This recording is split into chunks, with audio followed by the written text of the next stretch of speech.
សិក្សាអំពីរូបមន្ត every if every if គឺជារូបមន្តគណនារោគមជ្ឈមភាគតាមលក្ខខណ្ឌ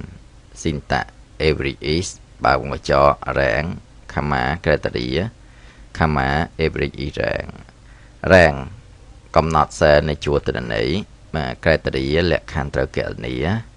every rank កំណត់សែននៃជួរទិន្នន័យដែលត្រូវគណនាជាមធ្យមតោះអញ្ចឹងយើងមើលការអនុវត្តអញ្ចឹងទី1គឺយើងបង្កើត sheet មួយមកឈ្មោះថាបាទ every if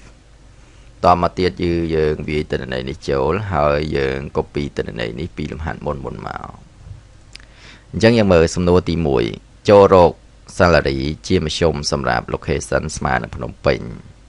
អញ្ចឹងមានន័យថាគេចង់ដឹងថាតើអ្នកភ្នំពេញទាំងអស់នេះsalary ជាមធ្យមបានប្រមាណអញ្ចឹងយើងមើលលក្ខខណ្ឌភ្នំពេញទី1យើង highlight ទុកភ្នំពេញ2ភ្នំពេញ3ភ្នំពេញ4អញ្ចឹងមើលអ្នកទាំង4ហ្នឹងតើជាមធ្យម salary គេទទួលបានប្រមាណអញ្ចឹងយើងវាយមក answer 1ទី1គឺយើងវាយស្មើ average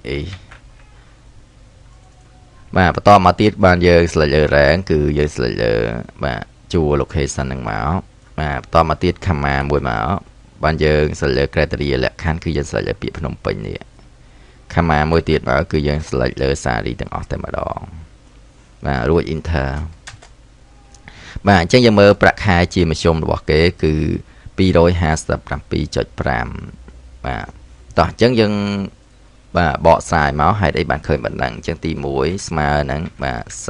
30បាទវងកញ្ចក់បានយើង select លើ salary គេនេះ250 comma មកបាទ250 comma មក280 comma មកបាន250រួចយើងបិទវងកញ្ចក់វិញ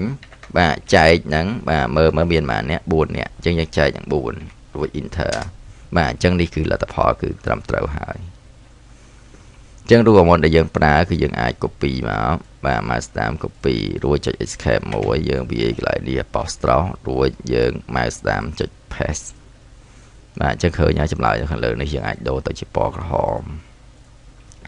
តោះអញ្ចឹងយើងមើលតទៀតទី2ចូលរក salary ជាមធ្យមសម្រាប់ភេទស្រីបាទគឺបាទ sex ស្មើ female តោះអញ្ចឹងយើងវាមក answer 2បាទអញ្ចឹងនេះភេទស្រីគឺយើងចង់ដឹងថាតើភេទស្រីគិតជាមធ្យមបាទប្រាក់ខែគេបានប៉ុន្មានអញ្ចឹងទី1យើងវាស្មើបាទ ever